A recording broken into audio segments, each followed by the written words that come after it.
Hey guys, how to log out Google account from other devices. Worried someone else might be logged into your Google account.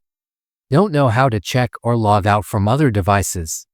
In this video, I'll show you step by step how to see all logged in devices and instantly sign out of each one for full safety. Stay with me, this is super important for your account security. Now open Google and click the top profile icon. And click the Manage Your Google Account. And then click the Security and Sign In.